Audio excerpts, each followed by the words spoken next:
feel like I want to say good morning again, but I've already done that. You know, guys, this morning, you guys ever have one of those mornings that just start out chaotic? You guys ever have one of those? You get up in the morning, and you're like, we got this going on, we got that going on, we got to get this taken care of. Okay, well, we had that morning that started out chaotic like that. And then to compound that, we get outside and we try and start the church truck, and it doesn't start. So it's even more chaotic because here we are, we get here and we start set up 40 minutes late. So guys, usually we're here at 8:30, set up by 8:55, and we're done everything. Well, we weren't done with setup until about 10 minutes before you guys got in here. So some of you guys got in here just like a couple minutes ago. So 10 minutes before the first people got in here. But what happens is that it becomes, hey guys, if you got near me, you'd be like, man, are you humming? I might be humming because not humming like, but humming as I stink. Because I'm in sweat this morning, having to unload the truck into my truck and then bring it here. And it's been a chaotic morning thus far.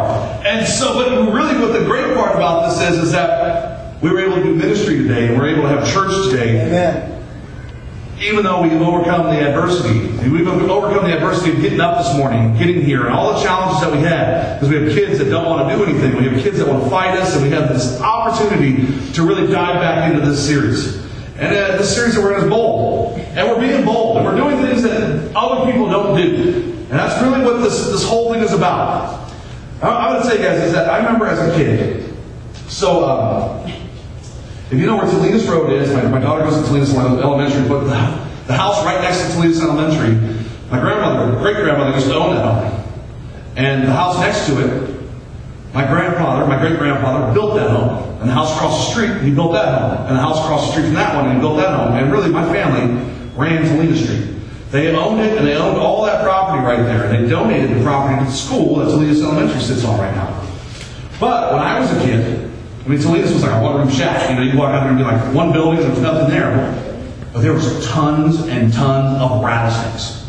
We had this. We must have been right on top of Rattlesnake Den or something like that. There was tons and tons of rattlesnakes out there. You'd go out there, and you'd be walking alone, and you'd be like, oh, there's one right there. And my great-grandmother was like a crazy old woman. She was like, at the time, she was like 75 years old, and she just started walking around, and she would be. People thought she was weird, especially like the little kids next door, because she'd be walking around with a shovel all the time. She had this flat-edge shovel all the time on her shoulder. And people would be like, man, what is wrong with her? She looked like a grave digger. But that wasn't the deal. She would take it, and she would be walking along, she'd see a rattlesnake, and she'd just, take its head off. She was like a pro at it. We'd be walking along, and she was just out of nowhere. I'd be like, what's up? What's going on? She was all, got it. And she would take the snake. She was weird like this. She would take the snake and she would hang it from a tree, and she would get a family member to come take a picture of her. She'd be like, I got this one. It was like she was hanging her trophy up. She would hang it like sharks. It's like how we guys we go, we get these 12-foot long ones. She was like, I got one. See, that one's 6 foot. See it? She was out there. But the point of that is, guys, the whole point of this is sometimes we need to be talking about that. Because if I was just, we have this thing where we need to be politically correct, right? We can't talk about our lives and how we are. Oh, we follow Jesus, so we can't talk about that. But we need to talk about that. Because here, if I'm just going to live and I'm just going to walk the walk. So here's the deal. You guys come over to my old grandmother's house and we're walking along in the fields back there. And if I'm just walking the walk and I walk around the rattlesnake that I've been trained to see, that I can acutely pick out now. But I don't say a word to you. I don't go, hey, there's something there. And I just walk past it. You might step on that snake. And if you step on that snake, you and I probably aren't going to be friends anymore. Right? We're done. You're going to go, I've got a rattlesnake bite. You're going to suck the poison out. And I'm going to go, no, I'm not. And I'll call an ambulance, but that's about as far as we're going. And that's what's going to happen. But we're not going to be friends anymore. When really, I should have just opened my mouth and said, hey, there's a snake there. Don't step on that because that's going to hurt later. We need to talk about it. We need to be bold speaking. We can't just go, hey, I'm going to live the Christian walk and people are going to see that and they're going to follow me in it. Because that always, don't get me wrong, that's part of it. That's part of what we have to do. But sometimes we need to talk about it because just be like, hey, follow me because we're going to avoid the snake. That doesn't mean that people are going to do that. Because chances are, they're not really paying that close attention to you. And they're definitely not looking at the ground going, I gotta watch how Barabbas is.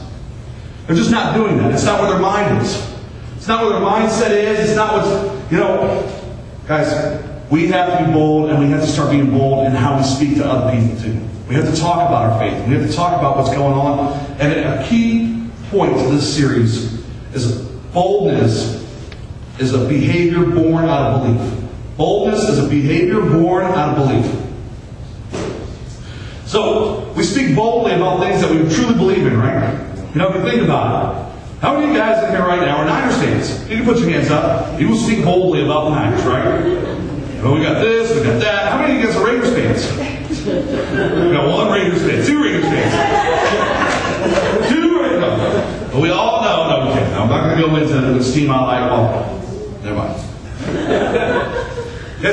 But we use it. All the Niners fans, we're 2-0 right now, put their hands up. But all the Raiders fans, they go, I'm not a Raiders fan. We suck right now. We don't have that true belief in them. We don't have that confidence going, they're going to make it. They're going to pull this thing out. They're going to go 8-8 or 10-6. And we're looking at it going, man, as a Raiders fan, are we going to go 0-16? Are we going to Detroit Lions it up this year? Or what's going to happen? I mean, that's the fear right now, because they are not playing well. But we don't speak about that, right? We don't. But as a Niners fan, you go, man, we got this great coach, and we got this, and we're all over it. We're into it. Guys, we speak boldly in what we believe in. We're into it. Last night, I had this opportunity to hang out with a bunch of guys from the church and a bunch of families from the church, and we watched the fight, and really we built community. But really, we had this opportunity. I had a conversation about 10 o'clock last night, 10:30, and they go, hey, this is what's on my mind. This is what's going on. And they were able to talk about it. They were being bold, and they were being, okay, look, this is what I believe, this is what I want to see happen. We have to speak that way. We have to be able to go, look, this is what's on my mind. We can't just go, I'm going to forget about that, and I'm just going to let it pass. Because if we do that, nothing changes. That's right. If we just let things pass, we just let the water go underneath the bridge, it might go away. But things don't change, and the people around us, they don't get changed. They continue going down the same road, and they continue dealing with the same stuff over and over again, just like we do.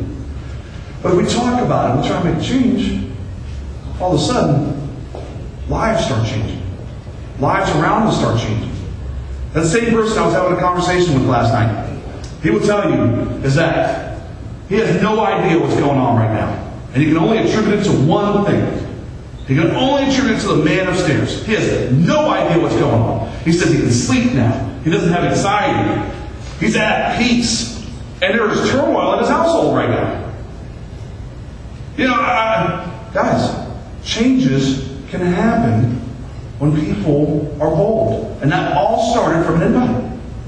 That all started from an invite to church. Now all of a sudden somebody's at peace. They don't have anxiety. They're able to sleep. They're able to, they look at it and go, this is nothing. I can deal with this. Where are you at?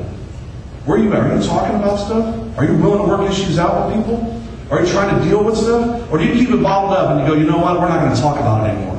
We're not going to deal with it. We're not going to do any of that stuff. That's one of the key points in our thing here, is that we speak boldly about what we believe in deeply. And when you look at Acts, and that's where we're at, Acts 4 and 5 would say, so, if you want to open up your Bibles, that's where we're at. If you don't want to open up, I understand. Everything in Acts 9:28, here's just one of those things. So Saul moved about freely in Jerusalem, speaking boldly in the name of the Lord. I'm just going to give you a couple points here. And remember, you guys remember who Saul was. Saul was in there just offing Christians. Right? This dude's just walking around speaking boldly. Paul and Barnabas spent a considerable amount of time there speaking boldly for the Lord. And they were filled with that was Acts 14:3, by the way. I'm sorry. And they were filled with the Holy Spirit and spoke the word of God boldly. And that's Acts 4:31. Really what we're talking about is bold speaking. I'm going to give you guys a little refresher. If you haven't been here the last couple of weeks. So, you got Peter and James are walking along, and they heal this guy that's lame outside. They come up and heal this guy that's lame. And he's been lame for 40 years. And everybody in the town knows that this dude can't walk. They know it. They're like, he can't walk. All of a sudden they come by and they go, we don't have anything for you. Because he's a baker, he's outside the gates, and he goes, we don't have anything for you. What we do have is we have a gift for you. And they heal him. And he gets up and he walks away. And the problem is that the religious leaders at the time are like going, we got to put an end to this. We can't have these dudes walking around. And really what they're talking about is we got to put an end to Christianity right now. We can't just keep having what's going on right now. We need to put an end to this. And so they bring them together and they put them in trial. The problem is that no matter how much they want to execute it, if people have seen this lame man walking, and it's a big, bold thing, they've seen him walking around, they've seen what's going on, and they're looking at it and they're going, well, what are we going to do here? We can't just scan off these dudes. We just can't do that. We've got to fix this. They couldn't deny it. They couldn't go out and be like, hey, we're going to deny this. We're going to say, no, this didn't happen. It was like, you're lying. It wasn't going to happen. So, I'm going to tell you what. You guys ever had this? My oldest daughter, she I don't know, this is years and years ago, and she was allergic to strawberries at the time. She ended up with like this major allergic reaction to it, and she was covered in like this rash. I mean, it was like everywhere. And, you know, and we freaked out, went to the hospital, and the hospital goes, here, we're going to give her a shot, and it's going to go away. It's going to be about 10 days. We get home, and, you know, Aubrey, you know, at the time we weren't even going into church all that often. You know, it would be an occasional thing here and there, and Aubrey goes, you know what, I'm going to pray about this. And I go, you know, it's kind of one of those things, you as a parent, you go, you can pray about it, but the doctor told us it's going to be 10 days. You know, we know the deal here, kid. We know what's going to happen. She's like, no, I'm going to pray about it. So that night, she was on her knees next to her bed, and she prayed, said, God, I don't want to be in this pain, I don't want to be dealing with this. And she went like 4 or 5 at a time. She prayed about it. Well, the next morning at 5 o'clock in the morning, in comes this kid, jumping up and down on the bed. Daddy, look! Get off of me. You know, that's the first thing. What are you doing? Get away from me. And she, you know, look! Like, I'll look at 9. Go away. It's 5 o'clock in the morning, kid. And really what happens is you finally look at her, and she's standing there, this naked kid on top of me. Look, no rash. You go, wait a minute here. No, but you can't deny it, right? You can't really go, oh, that didn't happen. What really happened, you look at her and you go, man, what is that? Sometimes we see something and go, oh, I'm not going to believe it, but we can't deny that it happened. The doctor told us it's going to be 10 days, it's going to be 2 weeks. You know, guys, this is exactly the thing that they were facing. They were looking at it and going, we can't believe in that. We don't believe that happened, but we can't deny that it happened because this dude was not walking for 40 years. They were like, we can't deny that. We can't say that it wasn't there. I mean, guys, we have the same thing that happens here all the time. Right now, in each and every one of us, we have things that change. Where things that we don't believe could ever happen. We have a change in the lifestyle. We have a change in how our hearts feel. We have a change in just our anxiety levels. And our change in what we do at night. If you have a marriage, sometimes a change happens and your marriage all of a sudden goes from being 2 steps away from divorce to all of a sudden coming together and having the best marriage ever. Where you're like, oh, come here, baby, let's be all lovey-dovey. All over again. The whole courting process starts again. Or maybe you dive into it and you have your kids. And your kids grow up, instead of being little hellions, they grow up and they become great kids. Because we all deal with kids. Sometimes they're our kids, sometimes they're somebody else's kids, and sometimes we look at them and go, man, I was just, God, fix that kid. You know? And sometimes we look for that, and we look for that change. Or sometimes people are facing addiction, and they're looking for a change there. And they don't know where else to go. They don't know where else to go. They go, I go to this treatment center, and the first thing you do when you walk into a treatment center is you have to believe in a power higher than yourself. It's the first step, because nothing else will happen. Guys, we can't do it on our own. We can't make the changes on our own. We can't, because every time we try, we fail. We fail every time we do. We get into these things, we're like, oh, I'm going to make my marriage better. Well, you better get God in there to make that marriage better. You can't do it on your own. Because God needs to change the other person's heart too. Because you've hardened it all these years that you've neglected that marriage, you're hardening that heart. More and more and more. And you've got to get God in there and soften it up a little bit so where you guys, that reaction can be felt. Guys, there are so many other things we look at and we go, man, I got to fix this, I got to fix that. Guys, I'm telling you right now, and I'm boldly speaking to each one of you, is that if you do not get God involved in it, it's not going to change. It's not going to change. Your life is going to maintain exactly what it's doing right now. It's not going to change until you say, you know what? I'm going to get God involved in my relationship and we're going to move forward. Your relationships, your marriage, any addictions you're facing, whatever it is, it will not change until you do. It just won't. And trust me, I'm not up here just going, hey, I feel like telling you this because I read the Bible and I think it's great for me to... No, because change didn't happen in my life until I said, I'm going to let God in. Guys, we can continue going down this path. We can continue doing what we're doing. We know it doesn't work. You know, when we talk about this, we go, I have money issues, or I have this, and I have that. Are you following the Bible when it tells you what to do with your money? Are you doing that? Anytime you come to me for counseling, we always start right there. I'd always ask, are you reading the Bible and are you praying? Anybody that comes to counseling for me, that's the first thing. If you've been praying and you've been reading the Bible, let's talk. But until you've done that, I don't have a whole lot to say. Because what I'm going to give you is biblical advice. And if you're not reading it, then we're in trouble because you're not going to believe what I'm telling you. But it's the same thing when it comes to money. We can't serve money as well as God. So anytime that you're trying to be out, hey, I'm going to get this money, you're not going to be serving God. It's the wrong focus. It's where we're at. Let me dive into some more here. Acts 4, 17 through 20. And it says, But to stop this thing from spreading any further along the people, we must warn these men to speak no longer to anyone in this name. And when they called out the land again and commanded them not to speak or teach in the name of Jesus, but Peter and John replied, Judge for yourselves whatever is right in God's sight to obey rather than God. For we cannot help speaking about what we have seen and heard. You guys ever been to a great movie? You guys ever gone to the movie theater and it's been like this awesome movie? You're like, I got to tell everybody about this movie. Everybody. That was last night we were having a movie discussion. You know, Josh comes up to me and he goes, hey, have you seen this movie? It is awesome. And I go, no, I haven't seen it, and I'll see it when it comes on video. He said, I'm not paying $20 for, to see it at the movie theater. And he goes, no, you got to see it. You got to see the sound. You got to hear it. And I'm like, no, I'll see it on video. It's cool. But he was convicted in it. He was like, this movie's awesome. I don't even know what the movie's name was. But he was like, you got to see this.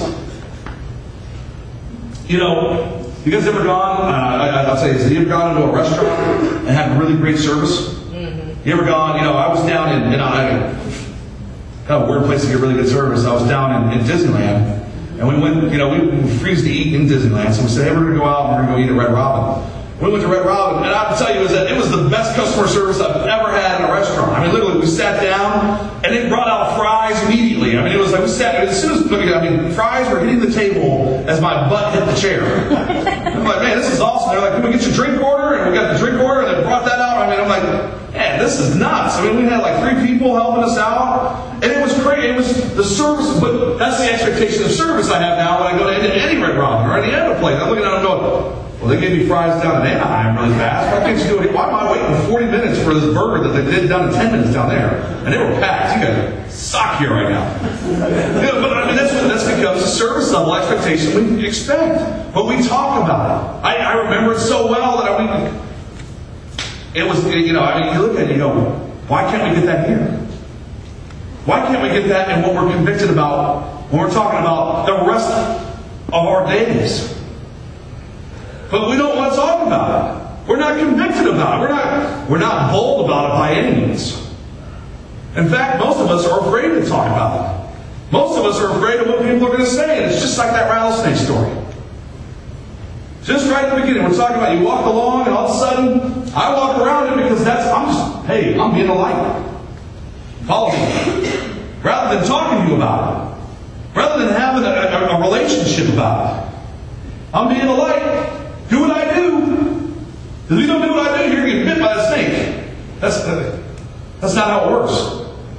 Guys, just because they see what we're doing doesn't mean that they're going to come to get salvation. Which means that you could be living the light and they could be burning in hell. That's an extreme to go to, isn't it, though? I mean, really, if we don't talk about it and we don't share our experiences, we're literally setting our friends up for death. I mean, it's like, here's death. Here you go. No, we're not going to be the guy who's cutting their head off or any of that stuff, but we're setting them up for that. Because we have to have a change. We have to start speaking boldly about our faith. We have to move forward. We can't just continue doing what we're doing. You know, I can't help but speak boldly to myself. That's one of these things, that's a key point. Write this down. I cannot help but speak boldly to myself. And if you read 1 Samuel 36, it comes up and he goes, and David was greatly distressed for the people that spoke of stoning him. But David encouraged himself in the Lord his God. Sometimes we need to give ourselves encouragement in our own faith. Sometimes we got to go, you know what, this is what the Bible, and we got to dig into it. We got to get into the Word ourselves. And we got to look at it and go, this is what the Bible says. I don't have to worry about this, and I don't have to worry about that.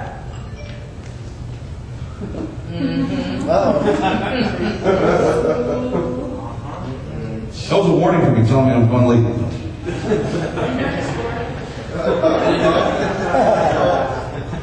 You know, sometimes I have to preach to myself. Sometimes I have to look at it as I'm writing and as I'm going through and I'm doing my notes and as I'm putting this all together, I'm re-convicting myself a lot of times. I'm re-going through and I'm going, oh man, I didn't see that. All right. A lot of times when I'm doing research and back and forth and looking at stuff and I'm going, man, I didn't read that the first time, or I didn't see that this time. All right. And so a lot of times I'm really convicting myself all over again. But how many of us are doing that? How many of us as a group are diving into the Bible like I dive into the Bible on a weekly basis? None of you guys are out preparing a sermon. And if you are, I would want to talk to you because we need to be up here and maybe you should come up and preach every once in a while. I mean, if you're at home diving in like I am, I mean, we should talk. Guys, I was gifted. I've been anointed by God to be able to come up here and do this. A lot of people can't do it. A lot of you they get up here and they're like, you are all naked. And I don't think that. I look up here and I go, every one of you guys is dressed great. You know? Because if I thought you were all naked, I'd be like sitting there and going, oh man, what is wrong with us? We're a church of accepting people, but man, what are we doing? You know? Guys, sometimes we're so overwhelmed with stuff and we feel that we can't talk about it. Sometimes we have stuff that's just resting on us and we go, I can't talk to people about this. You know, sometimes we're going, I got this on my mind, or I got that on my mind, I got this going. How am I going to talk to somebody and share my faith with them? How am I going to do that? You know, you guys got to remember, it says, I can do all things through Christ. All things through Christ. That's all we have to do is just talk about it. We just can't be afraid of it. We can't be afraid of the reaction that we're going to get from people. You know, when you hand somebody, guys, I'm telling you, I'm so serious about these invite cards. I walk around with a stack of them in my pocket everywhere I go. Everywhere I go. I am not afraid to hand anybody one of these and go, here you go, check this out one time. There's no reason to be afraid of it. What are they going to do? They're going to throw it back in your face?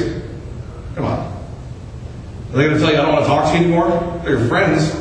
It's an alright thing, right? You don't want to talk to me because I'm a Christian? Alright. I mean, really. Guys, it's our job to try and save them. It's our job to talk to them and try and guide them and bring them into a church. It doesn't matter if it's this church. It doesn't matter if it's here. We need to get them to where they become. All it has to do is be a Bible-believing church. A Christian Bible-believing church. I mean, you know, that's what it needs to be. They need to come in. They need to know Christ. If they don't know Christ, then what are we doing? What are we doing? Where are we going? What are we leading people into? We're not showing them that there's a rattlesnake right in front of them. It's literally right in front of them. You know, one of these things in order for us to be able to speak boldly is that we need to be encouraged daily. You know, we need to be talking to one another daily. You know, and yesterday I was reminded again of this kind of same conversation is that we need to be more than just, hey, what's up, buddy? and moving on. We need to have more of a relationship. We need to have more, let's talk, let's hang out. Let's spend 5 minutes together instead of the 30 seconds high and by. Let's start having encouraging relationships. Relationships with one another. And if you're not part of a group, you need to get in a group. I don't care if it's Jason's group, if it's my men's group, if it's Melissa's women's group, whatever it is, get into a group. And if you don't like those groups, let's talk about you making a group. And let's do a group that way. Maybe we'll do a UFC group or whatever it is. But you need to be in a group because you need encouragement. You need encouragement daily. You need to be speaking to people daily. And it tells us right here, but encourage one another daily as long as it is called today. That's Hebrews 3:13. Encourage one another daily. When we walk out of here, you going to talk to these guys tomorrow? You going to talk to them later? You going to talk to them on Tuesday, Wednesday, Thursday? Are we going to have conversations? Or do you walk out here and go, well, I might see you next week. Peace. Where's your mindset? Are you encouraging people daily? Do you even encourage anybody daily? For me, I find that I sit back, and even as we were last night at 2 o'clock in the morning, as I was putting the final touches on this, I sat back and I go, am I even encouraging my kids daily? That's a serious question. If you have kids, do you encourage them daily? Are you talking to them and going, hey, you're doing a great job. You have this going on, but we're going to take care of them. Man, you're doing awesome in math. Or you're doing awesome here. Or man, your room looks great. Are we encouraging them? Or do we just kind of let them go and live life and get encouragement from alternative sources? And if you have a daughter, that means another dude at school. And if you have a son, that means he's going to go look for encouragement from a woman. Guys, where is your kids? Are you the person that's that faucet of encouragement? Are you pouring into their lives? Or are you letting school do that? Are you part of their education? Are you part of what's going on? Or are you just like, well, I'll wait till the report card? Guys, we have to encourage. And we have to help them grow daily. I look at it and go, am I doing that? Because I don't think I am. If I'm not doing it with the people that the Bible tells me to do it with, the people around me, am I doing it with my kids? And I look at it and go, no, I'm not. I'm not doing it enough. Guys, we have to change. And we have to encourage one another daily. Every day. It doesn't say, hey, let's do it twice a week. Oh, reach out, touch somebody. Be part of somebody's life. Don't be a hermit. Being a hermit sucks. It's boring. I'll tell you right now. I mean, I know somebody who's a hermit, and it sucks. Their best friend's a cat. I mean, give me a Gigi. That's your life. That's existence. That's not fun. People, hanging out with people, being part of people.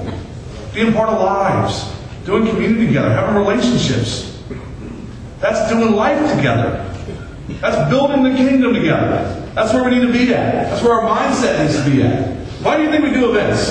Why do you think we do barbecues here? Do we do barbecues because we love spending money on hamburgers and hot dogs and just like, hey guys, we're just going to feed you all right now? No, we do that for you to build relationships with one another. Because church is not about these four walls. Church is about being out there with people that you can step back against. You can look back and I can go, man, I don't have to worry about falling backwards off these stairs because Jason's going to be here to help me. I don't have to worry about that. But if we don't ever build relationships, he's going to watch me fall and then laugh at me. He's like, oh, you dummy. There's steps there. That's what's going to happen. Guys, we have to build relationships. I told them last night, I said, there's only one reason why I watch NASCAR. And that's it because your wife. I'll have to look about that. I said, yeah, that's true. But there's two reasons.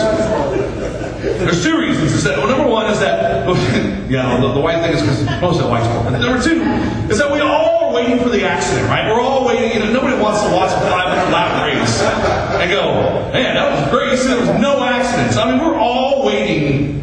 I mean, we want to see the catastrophic and car go flipping 40 times down the raceway, and then we all sit there and go, man, hope he's okay. And that's what we all sit there, man, I hope he doesn't, realistically, wouldn't it be better for us to go, oh, there's no accidents?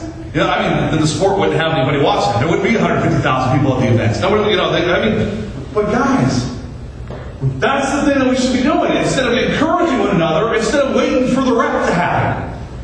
Because that's what we all do. We wait Come on, do it. Do it. Smash into that other car. Or it's like the UFC fight. I mean, that's what we did last night, for you guys who don't know. You know, we watched the UFC fight. So we're watching there. And you're sitting there and you're going, this fight sucks. Yeah. There wasn't enough. There wasn't enough. Yeah, there wasn't enough people getting hurt. We paid $55 to see somebody get hurt. I mean, what's wrong with us? I mean, really, think about it. What's wrong with this? It's the entertainment value for us. We look at it and we go, what are we looking for? What are we trying to expect? Instead of encouraging one another, we need to build relationships and help grow and help raise people up and not wait for the catastrophe to happen. You know, anybody in here think they've done everything and seen everything? Does anybody in here? I mean, you think you've done even half the stuff there is to do out there? Okay, so collectively, all of us in here, do you think we've done half of what there is to do out there? Yeah. I think we got a long ways to go. I'd say, I bet we've gotten all the trouble that we can get into collectively, right? I mean, you know, we've all gotten together. We started having conversations, and we're like, oh man, I've done that, yeah, and I've done that. Yeah. But guys, wouldn't it be so much better? And instead of me having to go through some of the mistakes that somebody else has made, wouldn't it be better for us to talk about it? And say, hey, instead of going that way, why don't you try this way? Right. Why don't you try this? Because I went that way, and that way sucks. You know, you don't want to go that way. That way, there's a dark forest at the end of the and man, you don't want to go that way. Guys, without relationships, we don't have that. We just continue doing life on our own, and we keep making the same mistakes. And we make the mistakes that the person right next to us makes when we could have just talked about it and avoided that. Guys, we can continue down the road that we're traveling, and most of us know that road is not working. How many people in here would say that you're out into the happiest you've ever been in your life? Well, there's one person I know that would say that they're the happiest they've ever been in their life. 2 people now. But guys, I mean, life is that you look at it and you go, you'd be so much happier if we stop avoiding the mistakes that others have made around us by just having a relationship and talking and being willing to, you know what, hey, I'm going to open myself up a little bit. Instead of being like, I got to build a wall here, so let me start grabbing some stuff because we might go to war one day. You know, so we start building these walls up as our defense mechanisms. It's not working. It's not. And then one of these last things is, and then I'm kind of leading into it, is that I can't help but lovingly correct you. You know, you guys ever have somebody that makes just, you know, something happens that you don't agree with, they do something that offends you, they do something that offends, they do something that you just go, man, that is outright wrong. You know, what did you do? How did you correct them? Did you yell? Did you scream at them? You know, or you know, when your kids do something, you know, how do you treat your kids when your kids do something wrong? I mean, you go, oh, let me take this belt off and let's get the handle of business right now. Or do you lovingly correct them? Do you try and go, hey, let's grow from this, let's move on, let's try and change this? And it says, here's what it says. It says, wounds from a friend can be trusted, but an enemy multiplies kisses. And that's Proverbs 27:6. Wounds from a friend can be trusted. When a friend tells you, hey, don't do that. Hey, you should change this. It can be trusted. They're not after something. But when it comes from somebody from the outside, you're like, hey, what's your motive? What are you trying to get here? What are you after? And so we need to look at it. But if you're not having relationships with people, how can you ever correct somebody? How can you ever step out on them and go, hey, what are you doing? Why are you doing that? You have to have a relationship with them before you can do that. It's all about speaking with one another. It's all about having relationships. That's what we're really talking about today. You know,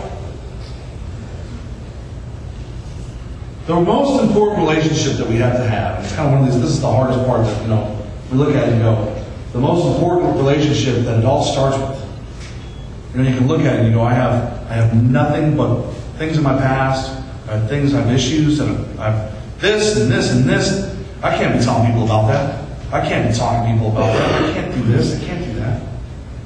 Guys, with a relationship with Christ, is where it starts. A relationship with Christ is where it begins, and then it all kind of starts to fall into line. This relationship with God gives us this opportunity to be able to be, you know what, I don't care what anybody else says, because I care what He says. What does it matter what I say, or Susan, or John, or anybody else? What does it matter what they say, as long as I'm good with Him upstairs? What does it matter? Does it make a difference? Guys, I mean, for me, it makes a little difference, because I love all you guys, and I want you guys to like me too. So, I mean, it makes a difference. But really, guys, if I'm not good with the guy upstairs, what difference does it make if my relationship is good to you? Everybody bow your heads for me, please. And what I want to do is I want to just, some of us just don't have a relationship yet with God and Christ. And, what I want to do is just, everybody with your heads bowed, I just want you to reflect and go, I want to have good relationships, and I want to be able to speak about this. I want to help guide other people, and I want to help lead other people into something more than what this life is carrying for us right now. I want something different. I want something better. And I know that it starts with a relationship with Christ. I know that it starts with a relationship with Jesus, just knowing and believing that He died for me. And I want you to do right now, if you're ready to take that step, I want you to just you don't even have to say it out loud. Just think it and repeat it in your mind. It is, God, I believe You sent Your Son to die for me. I believe that Your Son came and shed His blood so that I could have everlasting life. That's all it takes. It's all it takes to start a new relationship with God. And it doesn't matter what the past is. It doesn't matter what's in your background. It doesn't matter whatever it is. All you have to do is just say, God, I believe, and I want to join Your kingdom. And I want to be part of it. And I want to grow. And I want to grow and be part of something bigger than just me and God, I want to share my hurts, and I want to grow. If you've said that with everybody keeping your heads down, just go ahead and just raise your hand for me so I can just put your hand up and let me know that I've recommitted today. I've put myself back into this, and I'm going to step forward, and I'm going to just recommit to being. You can go ahead and put your hands down. I'm going to recommit my relationship. I'm just going to start again because I need something new right now. For everybody else, let's pray. Let's we're going to have worship. We're going to have a video play again, but let's get ready to pray and let's have a good time with God here in a second. God, thank You so much for today, and thank You so much for the recommitments that we got today, and the new people, and the family that has joined our family here, the family that has joined us as followers of You. God, today is exciting. Today is great. And today is going to be an exciting day as we move forward and as we start new relationships and as we start to encourage everybody daily and as we're part of groups and as we're part of doing life together. God, give us the strength. Give us the courage. Give us the power to do this all in Your name. Amen.